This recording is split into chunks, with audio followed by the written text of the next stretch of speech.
are back here on the GSMC Football Podcast. And for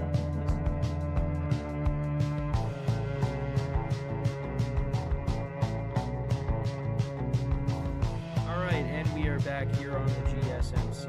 Keep yourself in the loop of everything football on the Golden State Media Concepts Football Podcast. The latest news on and off the field, be it college football, Big Ten, SEC, Big 12, Pac-12, ACC to the NFL. We've got you covered. Listen to the Golden State Media Concepts Football Podcast.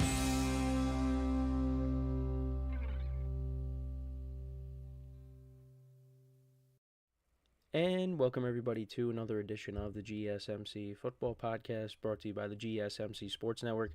As always, I'm your host, Kenneth Grunfelder, and it's great to have you guys here on this Wednesday, February 5th. We have a lot to cover on the show today. Before I get into all that, just want to remind you guys to tip or donate and get your comments recognized. Make sure to hit that super chat button in the chat if you want to see me acknowledge any thought or comment you may have throughout the live broadcast. It makes the show more lively, more entertaining, between myself, the host, and you guys, the viewers. We appreciate you guys' viewership each and every day, so any contribution you can make to the show means the world to us as we put out content for you guys each and every day. And also, the other way to help out the show is by going to the link at the bottom of the show segment on the ticker, gsmcpodcast.net.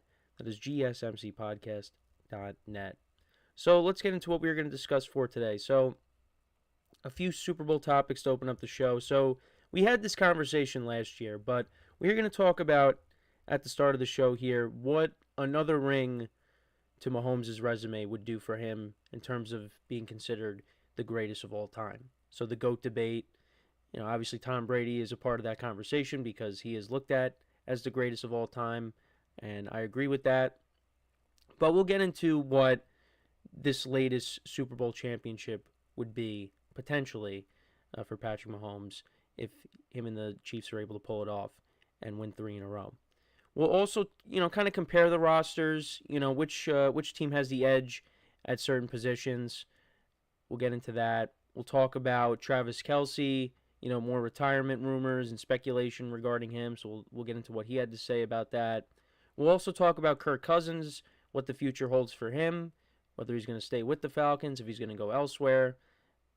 Michael Penix is going to be the quarterback moving forward, but will the Falcons keep him around? We'll get into that. And then this was what I was going to talk about yesterday before the Cooper Kupp news from the night before dropped. And that is talking about Drake May and kind of his excitement about, what's ahead for him, the new coaching staff that's been brought in. We'll get into all that. So let's get into the first topic, which is talking about Patrick Mahomes and where he would stack up amongst the greatest of all time if he pulls off another Super Bowl championship here. And that's been the talk of the week. Well, one of the talking points of the week, I guess, because obviously the Chiefs have been in the Super Bowl so many times in recent years that you can't help but have that conversation. For me, even with the Super Bowl ring, Patrick Mahomes still has ways to go to catch up to Tom Brady. Now, he is on a great pace. He is. And if he ends up winning a championship here, well, he's kind of ahead of that pace with Tom Brady, because Tom Brady won 3 championships, the first several years he was in the league, and then there was a long gap in between his 3rd Super Bowl ring and his 4th Super Bowl ring. Now, Patrick Mahomes won the Super Bowl here, like I said, he would be ahead of that pace, and he has been incredible. The Chiefs have been incredible as a team throughout this stretch. The thing, though, for me, is the longevity. Tom Brady played for such a long time. And, this is the 2nd full year without him. Now he's in the broadcasting, he's a part-time owner. But he played for such a long time. And even the years that he didn't win the Super Bowl, obviously, the Patriots were always in the thick of it. So, I think Mahomes has to live up to that. Try to play almost as long as Brady played. I don't know if he's going to be able to. I don't think anybody's going to be able to play to the age that Brady played to. But if Patrick Mahomes could do it, and he can continue to win championships, well, then they're going to be on the same footing. And I don't like this narrative that people are pushing that, well, he's 0-2 against Brady in the playoffs. So he does not have a chance to surpass Brady, which I don't agree with at all. And we had the same conversation last year. 0-2 against Brady, but can we take a closer look at those games?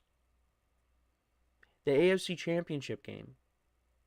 If D Ford doesn't line up off sides, Brady threw a pick there, the game would have been over. But it's part of the game. It's the correct call. D Ford shouldn't have been off sides. They went to overtime. Patrick Mahomes did not touch the ball. Tom Brady and that offense went right down the field, scored a touchdown, and they went to the Super Bowl. And the final score of that game was 37-31. I mean, between the fourth quarter of that game and overtime, that was some of the best football you're ever going to see. Two great quarterbacks going back and forth. And then the Super Bowl, you would think that Brady threw 5 touchdowns, threw for over 300 yards in the game, and Patrick Mahomes did absolutely nothing. Well, you're kind of right, because Mahomes and the offense did not get into the end zone. But there were drops in that game. Mahomes is throwing the ball, like he's getting tackled and he's throwing the ball sideways, and he hits the receiver right in the hands, and he drops it. That Super Bowl definitely could have been closer had, the Chiefs receivers been able to hold on to the ball. And Brady was good in that game, don't get me wrong. But let's not pretend like the Bucs defense didn't exist in that game. The Bucs defense wreaked havoc all night long in that game. Mahomes was running for his life the entire game. His offensive line was banged up. It looked like he was the only one that really showed up to play in that Super Bowl. But everybody just wants to say, oh, well, Brady was on the winning side. Mahomes wasn't. Like I said, context does matter. But he is 2-0. I get that. And we don't even count the regular season matchups. They say, oh, Brady, beat Mahomes in their first ever matchup. The final score of that game was 43-40. I mean, it's not like, again, he outplayed him by that much, Brady did. Mahomes actually has a winning record against Tom Brady in the regular season. But nobody likes to look at that because it doesn't help their narrative. But I'm still one of those people. Like, yeah, Brady is still going to be considered the greatest of all time, even if Mahomes wins a Super Bowl here. Mahomes has got to do a lot more. And I think he will. I mean, maybe he does fall short. Maybe he gets to 6. But still worth having a conversation about. Now, I think Mahomes is clearly more talented than Brady was. Because he is a scrambler and, the improvisation on plays. Brady didn't have that. Brady had a great arm, and Brady also had the intellect. Mahomes has that and, the athleticism, like I just said, with the improvisation. But he's still got a long way to go, even with a three-peat on the horizon if they're able to pull it off. And I hope they do, because I want to see history. But if the Chiefs are able to pull it off, they would have done something that Brady was never able to do. And it wasn't easy. It wouldn't have been easy, because Mahomes is going up against 2 very good teams. I mean, the Eagles from 2022, they were a very good team. Came down to, last couple of possessions. And then against the 49ers, they had to go to overtime. And then who knows what's going to happen with this game coming up.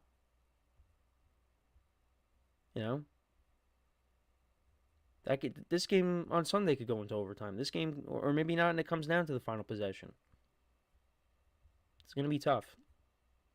But Right now, if there's any quarterback that's going to be able to pull it off, it's this one right here. I believe it. And I hope we do see history on Sunday. I really do. But only time will tell. Anthony in the chat is saying, been saying this from the beginning. I like Tom and Patrick, but to me the greatest quarterback of all time is still Montana. Never lost a Super Bowl, and look at his record in the NFC Championship. I know, it's amazing, though. When you talk about the greatest of all time, lately it's literally just Mahomes and Brady. Now, I'm always going to say that because I never saw Montana play. So when I'm, ranking the top quarterbacks, I'm ranking the top quarterbacks that I've seen.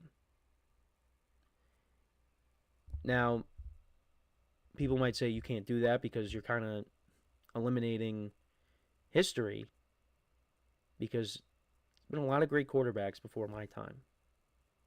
But I'm not saying that my greatest of all time list is the end-all, be-all. But that's why I label it as the greatest quarterbacks of all time that I've seen. Obviously, I wouldn't be saying, oh, these are the greatest quarterbacks ever, without naming Montana or Marino or Aikman, Bradshaw, Elway. It's just I didn't see those guys play. But your points are valid, though. Joe Montana never lost a Super Bowl. But, Mahomes is one win away from tying Montana. And Brady, he's got 7. Anthony also says, this is what I don't like about the debate of the greatest quarterback of all time. You have to focus on the Super Bowls when most of the quarterbacks in the NFL say the greatest quarterback is Marino. Yeah. Dan Marino was a really good quarterback. Never won a Super Bowl. And the other thing, too, is you can have different arguments. Because you could say who's the most accomplished or who is the most talented. I mean, for me, when it comes to most talented, I'm always going to say Aaron Rodgers.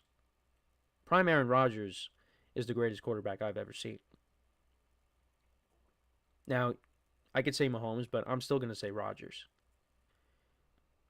Tom Brady is the most accomplished quarterback. But I'll be honest, though, if I need one guy to get me down the field and win a game, whether it's to kick a game-winning field goal or a touchdown, probably going to pick Brady because he's done it so many times. But let me know what you guys think, though, about the QB, the greatest QB debate. I mean, if Mahomes is in the Super Bowl next year, we're going to have this conversation again. But obviously, people have talked about it this week. So we're going to take our first break of the show now. And then when we come back, we will talk about the rosters, the Eagles and the Chiefs. We'll break them both down. Who has the advantage at certain positions? We'll get into all that when we come back. So with that being said, stick around, and we'll be right back here on the GSMC Football Podcast.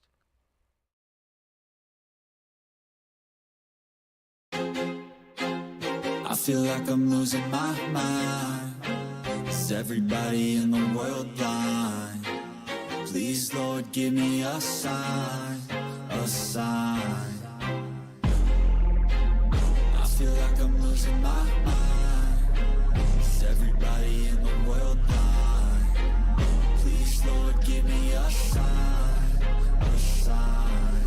I wanna be the greatest. Everybody on the fake shit. I look around and feel like everybody is the fakest. I make this every day and I'm impatient, hoping one day I blow up from the basement. Statement, the top is so vacant. I don't hear shit that I think is amazing. Waiting for my day when I'm playing sold out shows for 1,000 faces. Hey, give me that crown, get in my way and to be put down. It ain't your place, all this my town. If I want that shit, then I'll get it right now.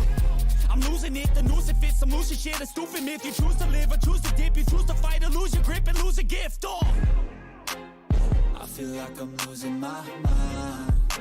Is everybody in the world blind? Please, Lord, give me a sign, a sign.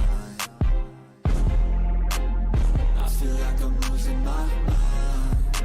Is everybody in the world blind?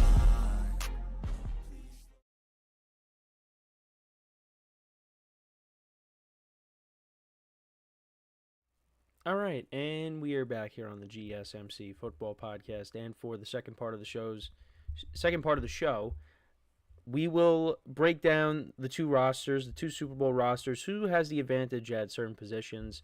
Anthony, also in the chat, if you're still there, I will acknowledge this comment. Where do you have Peyton Manning in this conversation? Peyton Manning is regarded as arguably the best regular season quarterback of all time. He's got a couple of Super Bowl rings. Now, one of them was credit to the Broncos defense and how great it was that year. Peyton, for me, Peyton's top 5. I think it's safe to say Peyton is top 5. Peyton had a really good career. The regular season with the Broncos in 2013 was one of the greatest seasons a quarterback has ever had. Arguably the greatest. Now, it didn't end great because the Seahawks absolutely destroyed the Broncos in the Super Bowl, and that pains me to say that because I really wanted Peyton to win that Super Bowl that year. I remember out of the half, I was watching the game. I was hoping that the Broncos would wake up and Peyton would pull off this improbable comeback against the Legion of Boom. And then Percy Harvin just immediately returns the kick to start the second half, and they went up 29-0. And I was just like, yep, the game's over. There's no chance they're coming back. Even when it was 22-0, you kind of figured that was going to happen. But I was just hoping that the Broncos would pull something off. They did not. And that was disappointing. But you know what? Peyton did get another Super Bowl. Just it wasn't when he had a historic season. It was when he had 9 touchdowns and 17 picks. But you know what? He did his job in the Super Bowl. The Broncos defense, they took care of the rest.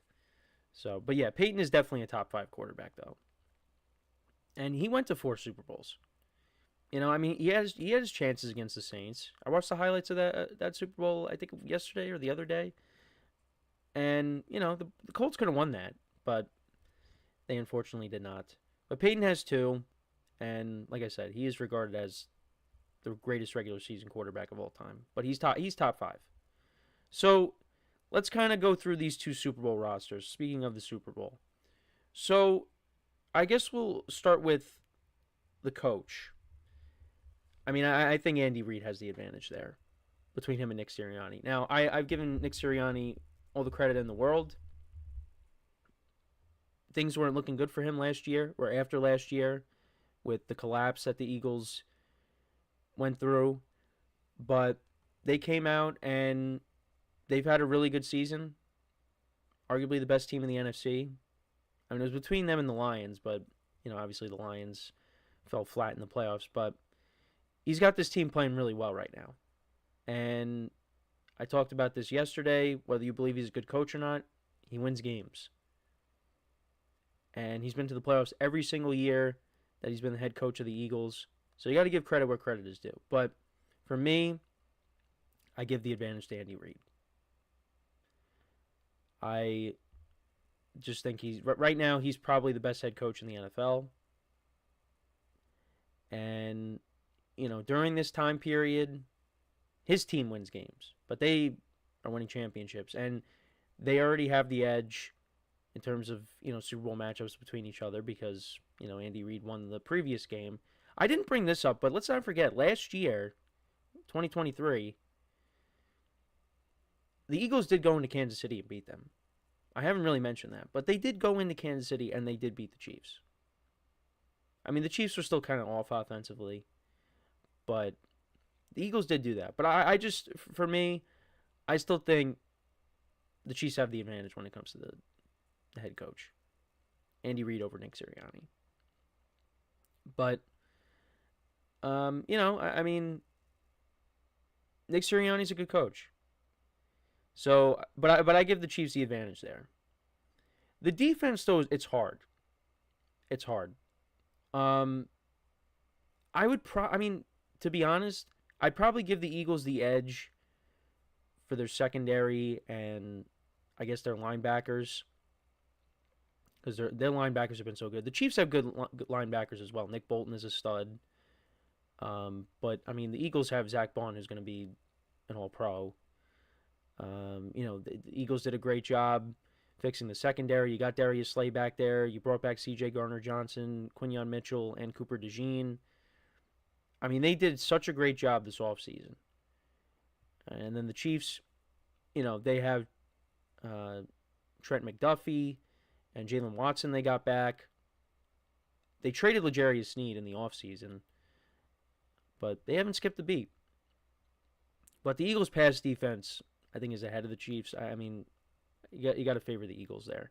Defensive line, I mean, the Eagles can get after the opposing quarterback, but I think the best player, if you're comparing the two defensive lines, I mean, you got to say it's Chris Jones, right?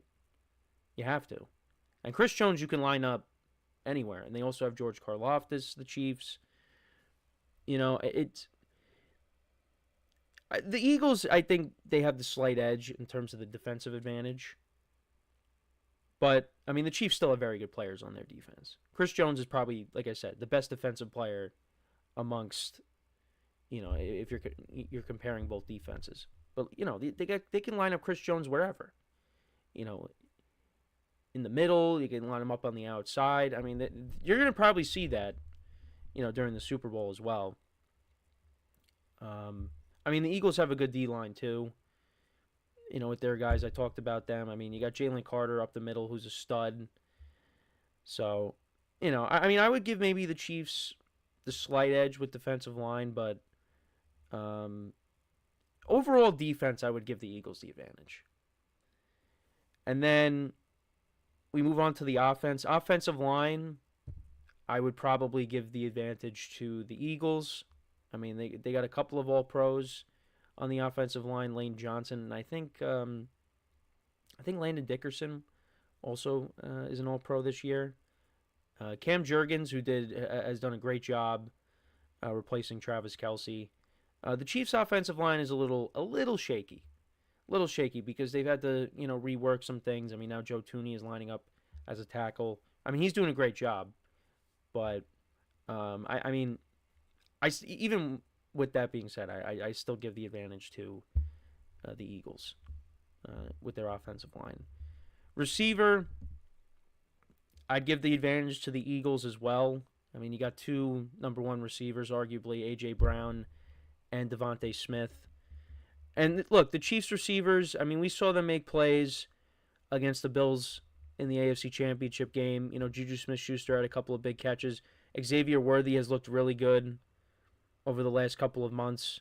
He's really gotten it going. Really, since Marquise Brown has come back, things have changed with that offense. And you got a lot of veterans. You have Juju Smith-Schuster, you have DeAndre Hopkins, you got Marquise Brown. You know, those are pretty good receivers. Now, they're not what they once were. You know, D-Hop is not that same receiver from Houston, you know, but they get the job done, and they do their job.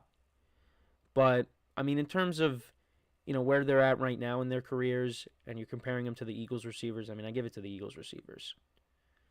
So, advantage Eagles. Tight end, this one was kind of hard to think about because Travis Kelce is not the same player. I mean, I think in terms of how both tight ends are playing right now, I mean, I guess I would favor Dallas Goedert, but Travis Kelce could go out there and have a big game, and he could win Super Bowl MVP.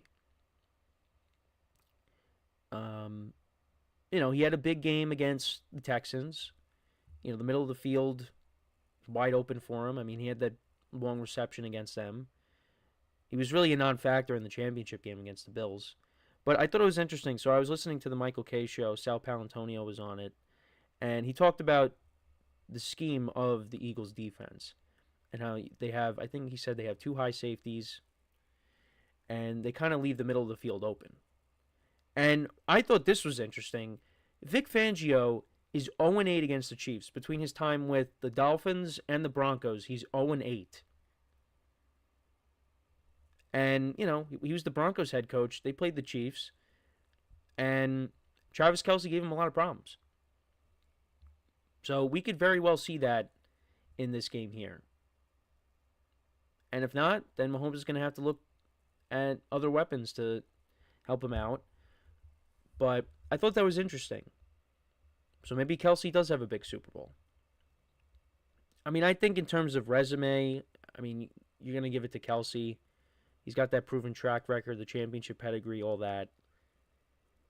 I mean, right now, I mean, I think the way they've both been playing, I mean, I would say Dallas Goedert has been the more consistent tight end of the two. I mean, I guess you would take Kelce over Goddard because of what I just said. But who's going to have the bigger game? I mean, right now I would lean towards Goddard having a better game. I mean, I'll give the tight end though to. I mean, I guess I'll give the tight end spot to the Chiefs. Running back. I mean, come on, this one's very easy. It's the Eagles. Saquon Barkley. I think he's going to have a good game. We talked about the stats of the running backs from the previous Super Bowl a couple times when they matched up. Saquon is going to have more yards than all three of those guys combined. Gainwell, Miles Sanders, Boston Scott. Saquon is going to have double it. Because I think they only had like 40-something yards rushing. Saquon is going to have more than that. He's going to have a big game. And no offense to Kareem Hunt and Isaiah Pacheco. Pacheco is still not right. Kareem Hunt has done a great job. But when we're comparing the two running games, I favor the Eagles there. And then we get to quarterback. It's Patrick Mahomes. Got to favor him, especially in these games. He's been there so many times. Now, Jalen Hurts has played well in the only Super Bowl that he has played in. And that was against the Chiefs a couple years ago. And I think he's going to have a good game as well. He's going to make his fair share of plays, but I can't go against Mahomes. I can't pick him over Mahomes in this. I can't. So when you look at it overall, I mean, the Eagles kind of... the Eagles win. The Eagles have the advantage in a lot of these categories. But I think the key categories, quarterback and head coach, that's what's going to make the difference in this game. The Eagles may have the better roster, I think, but the Chiefs have the better quarterback and they have the better coach. And I think that is going to play a humongous role in this matchup coming up on Sunday. So, like I said, the Eagles may have the advantage defensively.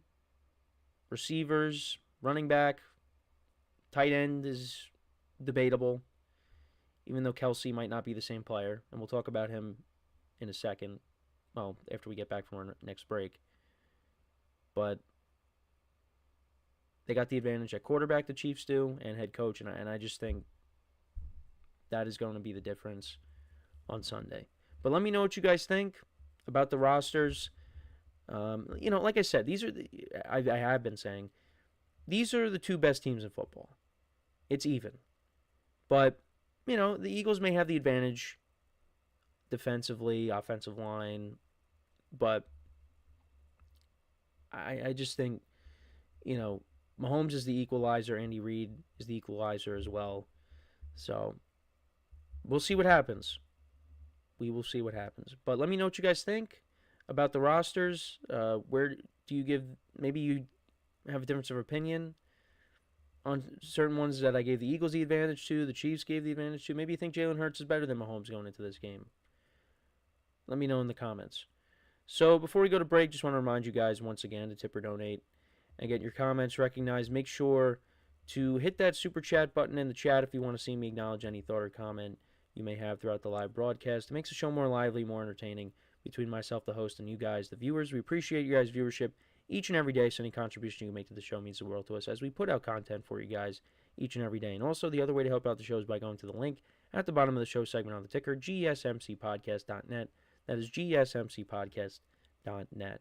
So when we come back from our next break, we'll talk about Travis Kelce. He addressed the retirement rumors once again this year, and, we'll talk about what he had to say.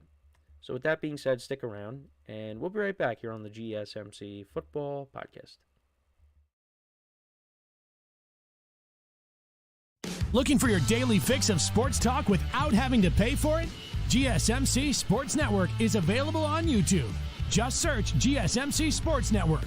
Get your fix of daily sports talk shows on YouTube, absolutely free. NFL, college football, NBA, MLB, MMA, UFC, fantasy football, and so much more.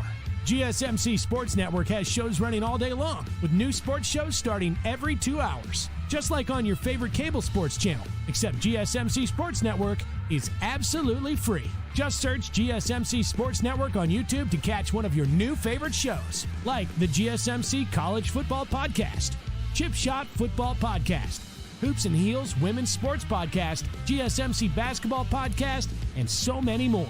Check it out for yourself. GSMC Sports Network, now available on YouTube absolutely free. Search GSMC Sports Network on YouTube right now.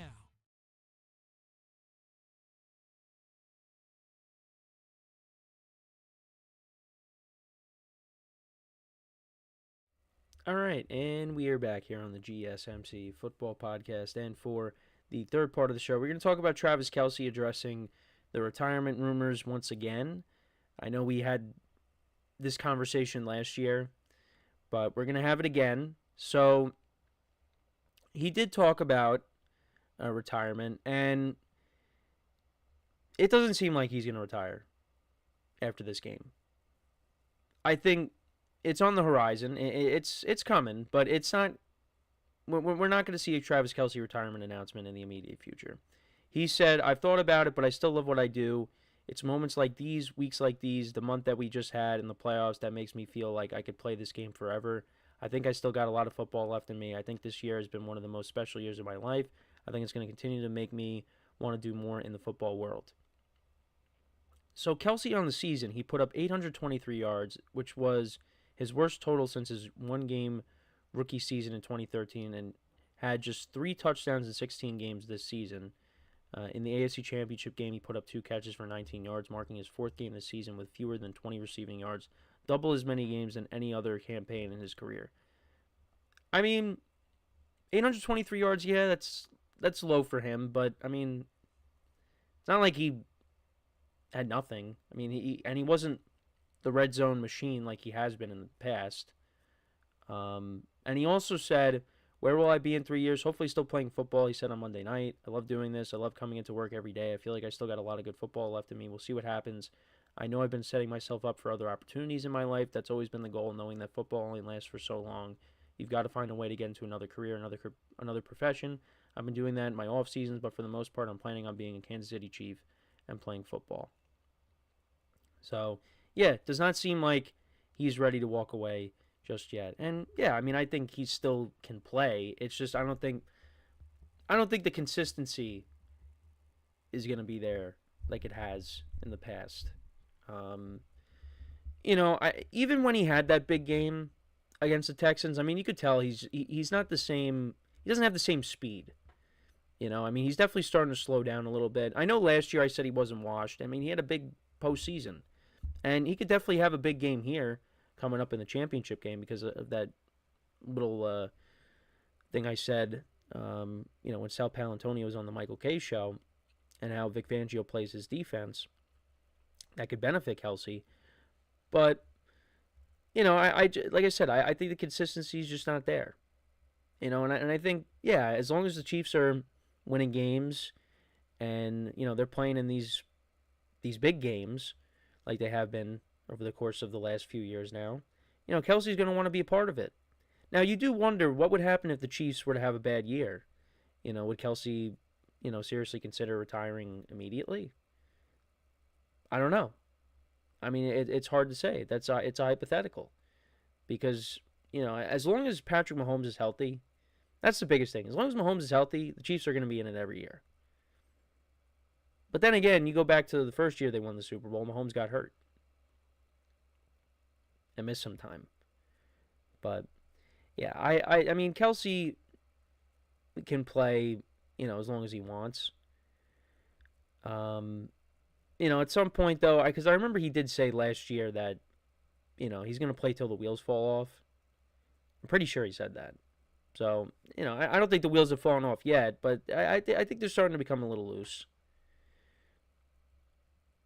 But, you know what? And he doesn't have to be the focal point of this offense. The Chiefs, they have really adapted to this new style because, people think the Chiefs are boring now. Because when they used to have Tyreek Hill, Mahomes is chucking the ball 60 yards down the field to him, and they don't do that anymore. Everything is more, methodical. We really haven't seen Mahomes air it out like we used to. But, we'll see that again. At some point, we're going to see that kind of offense again.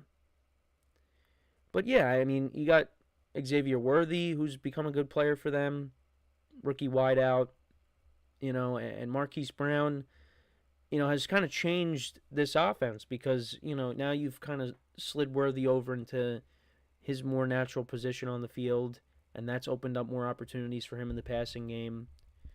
DeAndre Hopkins, is not the same game breaker he once was, but when he's made plays for them. Juju Smith-Schuster, that was a good move to bring him back because he knows the system, and I talked about it before. I had a couple of big catches against the Bills. Everybody does their job, and it doesn't always have to be Mahomes spamming it to Kelce. Kelce can help in other areas and in the running game by blocking, and pass protection, blocking as well. He's still an asset. Even if he's not putting up the monster stats that he used to, even though he's not getting into the end zone like he used to, he's still making an impact. We're just not seeing it because we're focusing on, who's throwing, who Mahomes is throwing the ball to and things like that. We're not breaking the game down. We're not watching the all 22 and looking at where Kelce is every single time. If he's not making if he doesn't have a catch on a play. So, and as long as Kelce's okay with that, as long as he's okay with just not getting the ball, and it seems like it doesn't bother him, I think ultimately he wants to win. That Mahomes wants to win. This team wants to win. They care about winning. They don't really, it doesn't seem like it bothers them about, my individual stats. They care about W's. Jameis Winston was dishing out W's on media day, which I thought was funny. I think we'll have to talk about him, and his performance at media day because he had some funny moments. Maybe he could be the Giants quarterback next year. I know that was talked about. Hey, look, if Jameis Winston was the quarterback for the Giants, I would be invested. I would be. Because he could have a game like he did against the Broncos where he throws for 500 yards and, 3 touchdowns, whatever he had. And then, yeah, he has a couple of pick sixes. I think he could have had 3. But it would just make things interesting. And just the stale offense that they've had for years now. That would give me a little bit of excitement. Just to have him as a quarterback for 1 year. And, the young guy they decided to draft. I mean, we'll see what they end up doing. But just to have Jameis come in and be the starter, I'd be fine with that. But I do agree, because we talked about this in a production meeting yesterday. Definitely could go into TV, go into broadcasting, because he's entertaining. And that's what, the business needs, is entertainment. So, if you want to bring in Jameis, if a network wants to do that, not a bad idea. But he interacted with Kelce. I think he threw Kelce a W. But yeah, it's going to be sad when Kelce eventually goes, because he is a great player. I mean, I think some people will be okay with him retiring because, him and the Taylor Swift relationship. But, I mean, at this point, who cares? It is what it is. He's enjoying his life. And you know what? I think jealousy comes along with it. I think a lot of people are jealous. Travis Kelce is winning championships. He's dating an international superstar. Comes from a great family. I mean, I think that's a life that a lot of people want to have. And he's in all these commercials. He's got this great podcast with his brother. I mean, he's got a lot of things to look forward to post his NFL career. And who knows, maybe ESPN brings him on and pairs him up with his brother if he wants to go into broadcasting, which I definitely think that's on the table. ESPN would love that, to have both Kelce's on their panel for Monday Night Countdown. They would do that.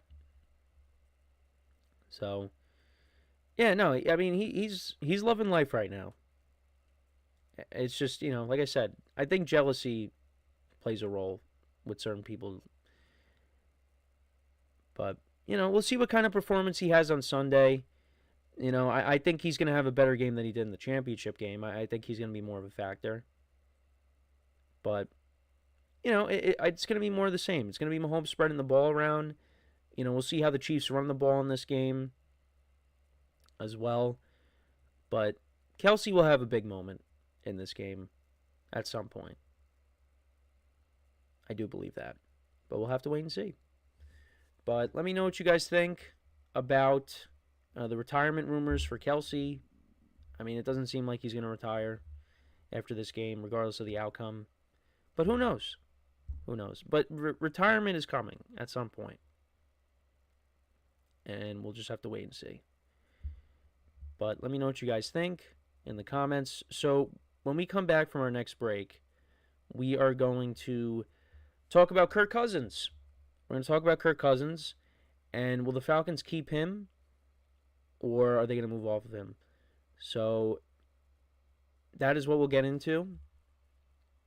And yeah, it's been a while since we kind of talked about him. The Falcons and their season ended in the regular season, losing to the Panthers. Michael Penix took over. So yeah, we will get into Kirk Cousins and what he had to say on his future. He also had some comments that he made that I wanted to touch upon as well. So make sure to stick around, and we'll be right back here on the GSMC Football Podcast.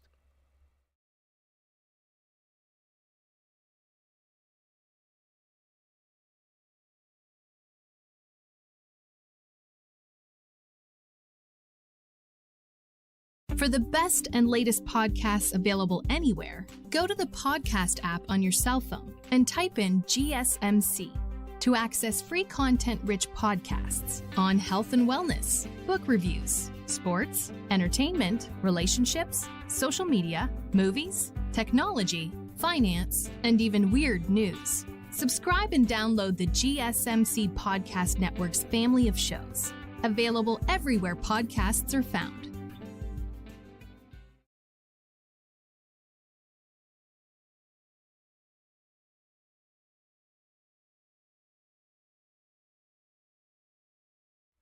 All right, and we are back here on the GSMC Football Podcast. And for the fourth part of the show, we are going to now get into talking about Kirk Cousins and what the future holds for him.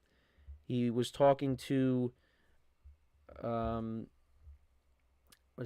Morning Football Overtime, GMFB, I think that's what it is. And he said, I definitely feel like I have a lot of good football left in me. Time will tell. It's still kind of uncertain. We'll get to March and know a lot more, but I think the focus for me really is getting healthy. That's really my focus, is I got to get healthy. I'm no good to the Falcons. I'm no good to the team if I'm not feeling good. That's really where my focus has been through January and February. Now that the season has wound down, really taking all the time I can to get my body feeling really good. And I think it's interesting that he says that because, that means that he was not 100%, throughout the year. And I mean, obviously he's coming off of a significant injury. But it was weird, though, because him and Aaron Rodgers, they went on different paths as the season progressed. Because Kirk Cousins started out okay, and then he kind of fell off a cliff. Aaron Rodgers, he was good in the beginning, and then the middle of the season happened where he wasn't looking great, and then he finished the season strong. I mean, basically, Kirk Cousins finished the year being benched. Aaron Rodgers finished the season, he threw, 4 touchdowns in the last game against the Dolphins? So he did finish on a high note. And he's an older player. He's older than Kirk Cousins, and he was able to finish the year strong. But anyways, yeah, it was a weird year for Kirk Cousins. He had a game where he threw for 500 yards, and that was against the Buccaneers. But you could definitely tell, and watching that game against the Chargers, you could tell that there was something really up with him. Because, he's just throwing up interceptions like it's nothing. Like he threw up a ball in the end zone, and I made this joke, I guess, you're playing jackpot, and he threw it up, and the Chargers defender came down with it, and then there was the other one along the sidelines. And it just looked like he put no force on that throw, and it got picked off. He did not have a good performance there. And, the Falcons, they had enough. and they, pulled the plug on it, and they put in Michael Penix, and Michael Penix looked decent. And, we'll see now how he looks over the course of a full season in 2025, but Kirk Cousins is not going to be the starter. Now, what are the Falcons going to do with him? Are they going to trade him? Are they going to keep him? What's going to happen there? I'm not sure. I think the Falcons should move off of him, but apparently the GM Terry Fontenot said he could see the team retaining Cousins for a backup job, and just keeping him behind Michael Penix. But there's also the other side of things. He could end up, or the Falcons could end up cutting Kirk Cousins, and then he ends up going somewhere else, which I think is the more likely outcome. Now, I don't think keeping Cousins around as a backup is bad, because, Michael Penix has had an injury history as well, and, having Kirk be behind him and, kind of mentoring him along as he goes through his first full NFL season, that could be a good thing. That could be beneficial, but maybe they just don't want to have that. But you could also look at that as a distraction too. So maybe, you could let Cousins walk, you cut him, you cut ties with him, and then you bring in another veteran, and that veteran can help bring Michael Penix along. But, the Falcons, it really just all goes back to when they made that decision to pay Kirk Cousins $100 million guaranteed, and then you went and you drafted Michael Penix in the first round. Now I don't know. I really don't know how I feel about that decision to this point. Because you overpaid for Kirk Cousins, who's coming off of a significant injury. And you drafted Michael Penix. And Kirk Cousins didn't make it through a full year. So yeah, it doesn't look good. I think it just doesn't look good in terms of giving Kirk Cousins that contract, where you could have just signed the veteran quarterback to be the bridge, and you wouldn't have had to spend that much money on a guy like Kirk Cousins, and you could have drafted Michael Penix, and then if you felt like you wanted to go to Michael Penix, you could have went to him at whatever point in the season you felt comfortable putting him in.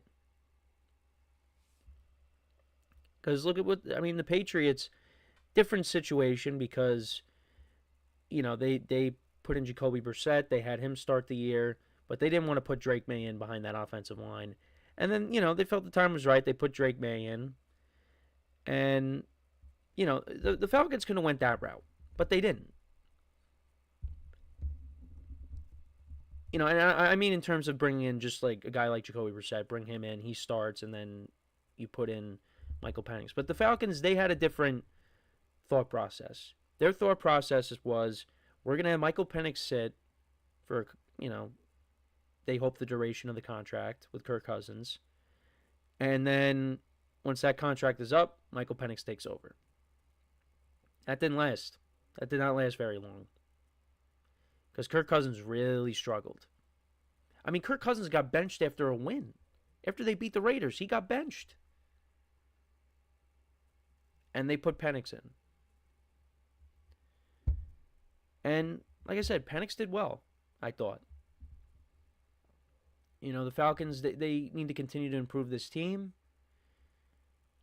But I think for me, I'm cutting ties with Kirk Cousins. And then I'm looking to bring in a veteran quarterback to sit behind Michael Penix. And, in case Penix might get hurt, whatever, you have that insurance policy. You don't need to have Kirk Cousins be a backup. Now, I get it. It makes sense, if you want to have Cousins as a backup, because he falls into that category of being a veteran, sit behind the young quarterback.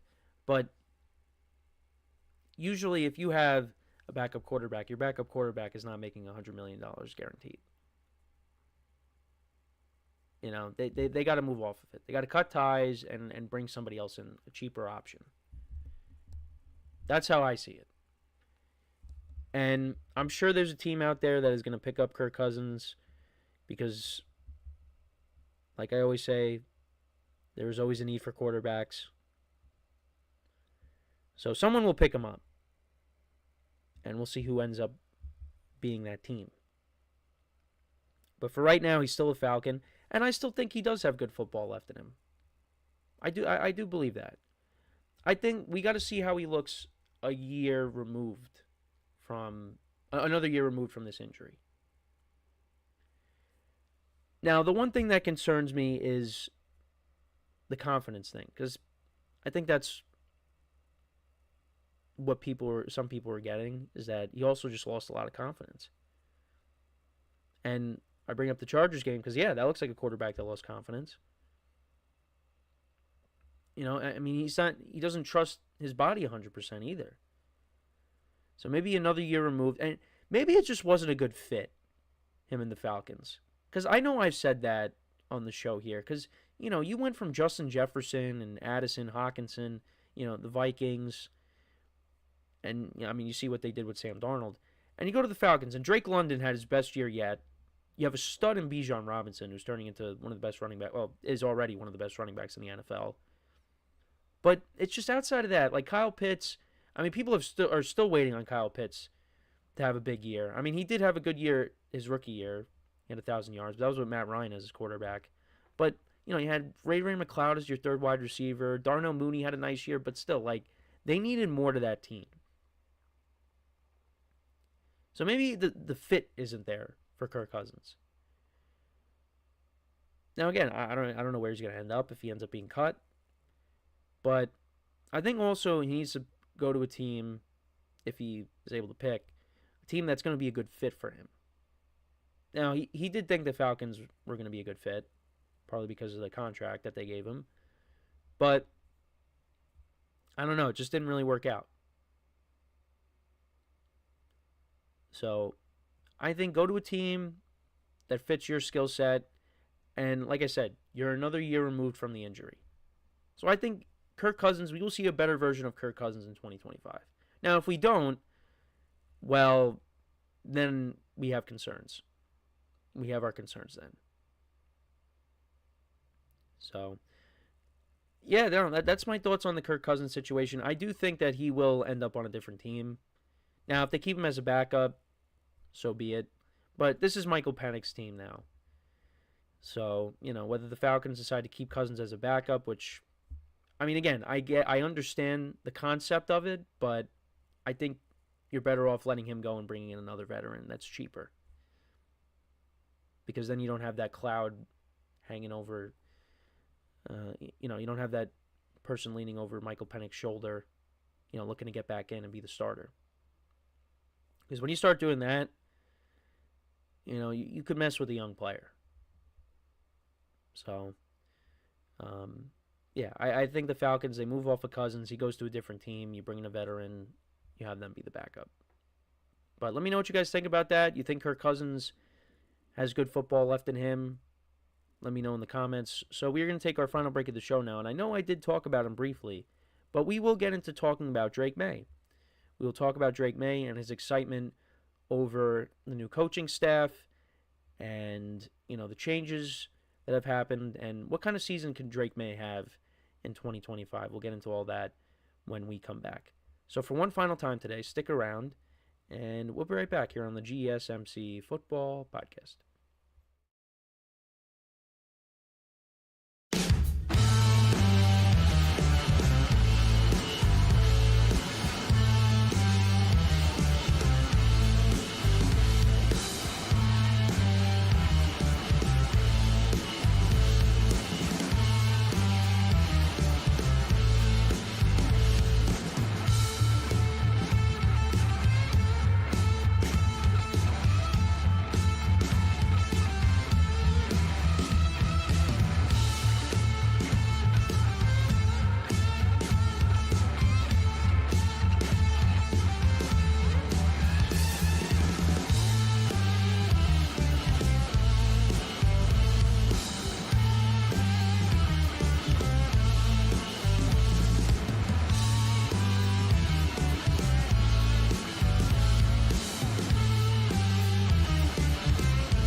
All right, and we are back here on the GSMC Football Podcast. And for the final part of the show, we're going to get into Drake May and talk about, his excitement for the upcoming season with the new coaching staff.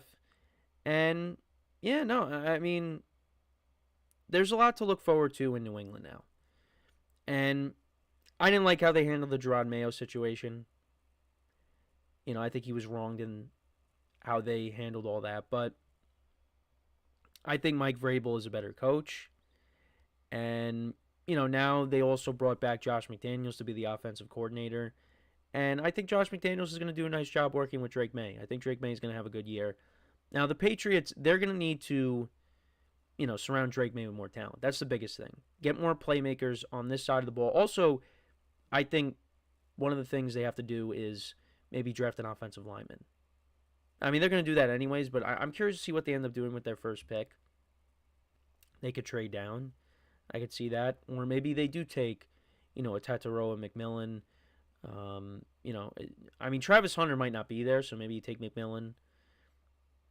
They could do that. But if they do that, I think maybe you take an offensive lineman with, your second-round pick or your third-round pick, whatever you decide to do. Or you bring in an offensive lineman. You sign an offensive lineman. But, so they bring back Josh McDaniels. And, look, I know some people have their complaints about Josh McDaniels, but Josh McDaniels led Mac Jones to a Pro Bowl. The Patriots made the playoffs in Mac Jones' rookie season. And then after Josh McDaniels left to go coach the Raiders, then Belichick brought back Matt Patricia and Joe Judge to be co-offensive coordinators. I didn't understand that.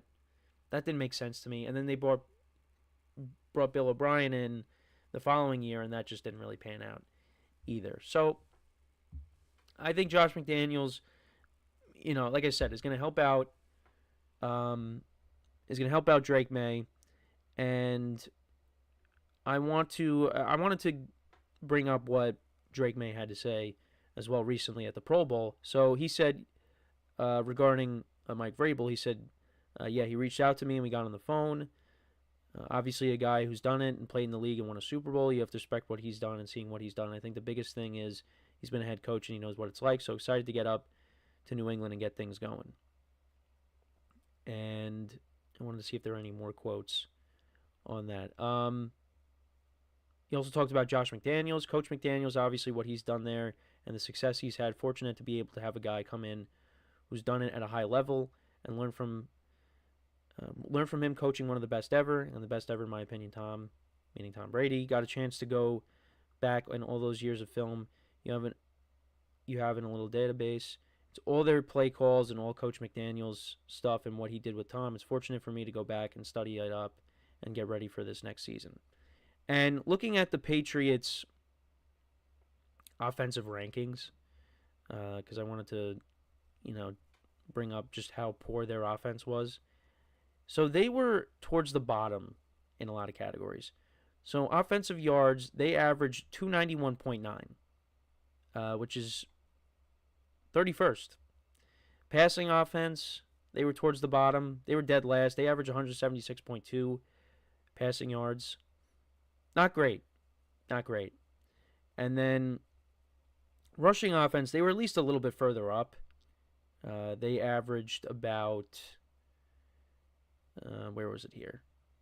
Where are the Patriots? I don't even see them. I'm looking.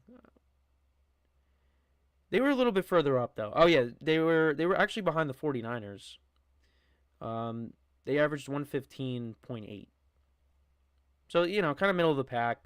Scoring offense, only the Giants and the Browns averaged less points than the Patriots. They averaged 17 points per game. Not good. Red zone offense, actually the red zone offense, no, the red zone offense was not great. They were 30th. The Cowboys actually were 31st, and the Giants were 32nd. That's interesting. But yeah, offensive categories, not great across the board. 29th on third down offense. They're looking to improve all that. Now, part of that is going to be coaching, and part of that is going to be how are you going to fix this offense in terms of adding more personnel. Now, I wanted to look up how much cap space the Patriots have, because that could kind of determine, how much spending they do. So the Patriots actually, they have the most cap space in the NFL for the 2025 season. Estimates ranging from 120 to 131 million. According to Spot Track, the Patriots cap space for 2025 is 131 million. According to Over the Cap, the Patriots cap space for 2025 is 126 million. According to PFF, the Patriots cap space is for 2025 is 120 million. So, needless to say, they have a lot of cap space. So they could definitely go out and bring in some reinforcements to this offense for Drake May. So, like I said before, you got to like the direction that the Patriots are going in. Now, it's going to take some time. I definitely think they will win more games than they did this past season because of now the coaching that they brought in. But also, like I said, the cap space. They could maybe have...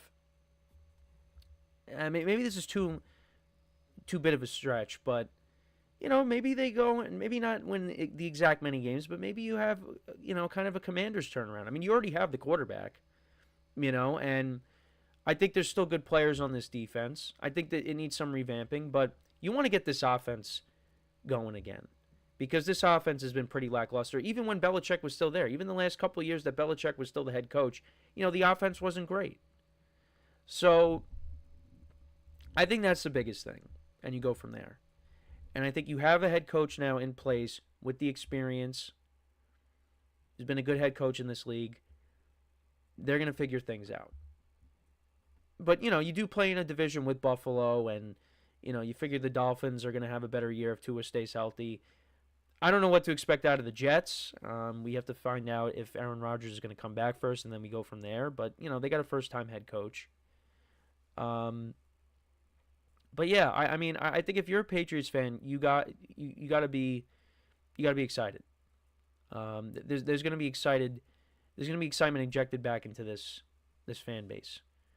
Now, I know people kind of roll their eyes at that and say, well, they kind of deserve this because, of all the success that they've had over the years, they deserved, some down years. And absolutely, it was going to happen at some point. It's going to happen to the Chiefs one day. Everybody goes through this, but you know what? You got to get back up. And the Patriots, I think, are heading in that direction. They got a lot of cap space. You could go out and add a couple of weapons. I mean, if they go and they draft McMillan, like I said, and you go out and you get one of these receivers, maybe they trade for Cooper Kupp. You get Cooper Kupp, you get McMillan, all of a sudden, hey, got a couple of weapons. Hunter Henry's not a bad tight end that they have. Ramondre Stevenson, they gave him all that money last offseason. Maybe they go and they draft a running back. They could do that. To kind of, be a reinforcement for Ramondre Stevenson. I know they also have Antonio Gibson as well, but, they could do that. I think the biggest needs for the Patriots, it's offensive line and it's receivers. I think if you do that, this is going to be a decent offense. They're not going to be bottom 3 in all these categories. Running the football, they weren't. But they got to have success through the air. And Drake May's going into his second year. And I think stability is going to be key too, because I don't think Josh McDaniels, if he has a good year with Drake May, he's going to go and get another head coaching job. I think those days could be over for him. But this is his role. He's a good coordinator. And I think, there's going to be some complaints with him, but I think he's a good enough coordinator where he's going to get a lot out of Drake May. And if they surround him with more talent, he's going to be successful. So that's my thoughts on that. Let me know what you guys think. What kind of season do you think Drake May is going to have? Let me know in the comments. And with that, that is pretty much it for the show for today. Thank you guys for tuning in. The NFL Honors is tomorrow night. So I did make my predictions on how I think things are going to go. We'll find out who wins MVP and all the other awards, and also we'll find out who makes the Hall of Fame. We'll talk about that. I'll have reactions about it on Friday as well, but that's a big thing that's coming up tomorrow night before we get into the Super Bowl, of course. But, yeah, only a couple more days. Friday, there'll be a lot of reactions to the NFL honors, but also I will preview the Super Bowl as well, even though that's kind of all we've been doing this week. But I'll get into how I think the game's going to play out, who I think is going to win, but you guys kind of already know that. But obviously, we're going to preview it. Football Friday, the last Football Friday of the year. Tomorrow, I think maybe we'll do a preview of the NFL honors, my predictions, things like that. And then that'll pretty much be it for the week. Reacting to the NFL honors and previewing the Super Bowl. And then next week it's up in the air. So if there's any topics you want me to touch upon, it's going to be a lot of reactions from the season. We'll take a look at, how I had everything playing out this year, how my standings predictions were, and compare them to how they actually played out. We'll do overviews for the seasons, State of the Unions for each individual team, what their needs are and things like that going into the off season. Because we're a month away from the new league year, I think. Yeah, so obviously once that happens, then, free agency opens up, and then, teams will start making moves, and, maybe there's a Cooper Kupp trade on the horizon in the coming days and weeks. We said that yesterday. So, there'll still be things to talk about, but if there's anything you guys want me to touch upon, let me know in the comments. So, yeah, appreciate you guys tuning in. Make sure to check out all the other shows. And until next time, I'm Kenneth Grunfelder signing off from the GSMC Football Podcast, brought to you by the GSMC Sports Network. Have a good day, and I will talk to you guys tomorrow. Take care.